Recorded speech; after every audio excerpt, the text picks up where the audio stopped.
There is everything to play for in this weekend's presidential runoff.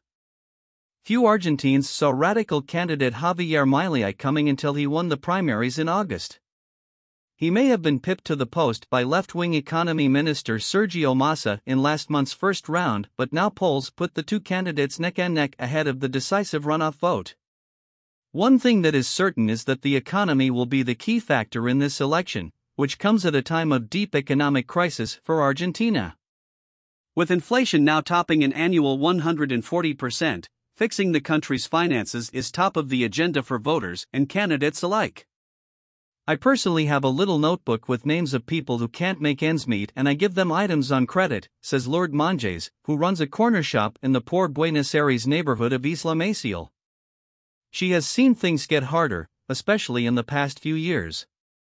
My clients pay me back and then they end up owing again, so it's a vicious cycle they can't get out of, she says. Isla Maciel sits in the shadow of Argentina's largest port, its houses made of wood and corrugated iron. On the walls there are murals of Juan Perón, after whom the populist political movement Peronism is named and whose wife Evita was hailed as a champion of the poor. With 40% of Argentines now living in poverty, many are desperately looking for another savior. Sergio Massa, the economy minister in the outgoing Peronist government, is promising to move mountains to improve Argentina's finances. His critics point out that it was under his leadership that the economy slumped to its current depths and that he therefore cannot be trusted with its recovery. But his supporters say he is a seasoned politician who can accomplish much if given a chance to steer things his way. The other choice is Javier Milei, a political outsider who has proposed drastic changes like abolishing the central bank and replacing the peso with the dollar. He also wants to liberalize gun laws and restrict abortion rights. With increasing hardship among Argentina's population, there is also a growing appetite for radical change, and that is why far-right Javier Milei's profile has soared. In the final TV debate between the two candidates last weekend, he made the case for shaking up the status quo. Ask yourself if you prefer inflation over stability, if you prefer this decline in production and employment, or if you prefer economic growth, he said. The other option, he said, was supporting this corrupt, parasitic and useless political caste that just destroys our wealth generation and sinks us deeper and deeper. Mr. Milei's style has captured people's attention. He describes himself as an anarcho-capitalist, and at one campaign event he wielded a chainsaw to symbolize his plan to slash government spending. He has been compared to former U.S. President Donald Trump and, closer to home, to Brazil's former leader, Jair Bolsonaro.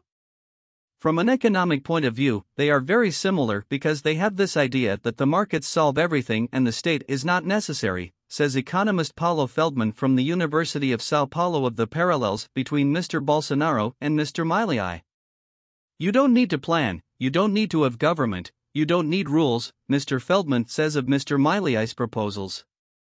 But the academic says that is not a viable program. We know that this is not true. There is no country, no developed country that carries out this stupidity. Mr. Feldman's views are shared by many other economists. Earlier this month, more than 100 wrote an open letter warning that voting in Mr. Milei would spell economic disaster for Argentina. Nervousness around Mr. Milei's brash campaign and lack of experience is something Sergio Massa is trying to use to his advantage. I know there are some who are voting for me not because they are convinced, but just as a way to avoid choosing a path of violence, hatred and harm, Mr. Massa said in Sunday's debate. I will ensure they feel that their vote wasn't wasted.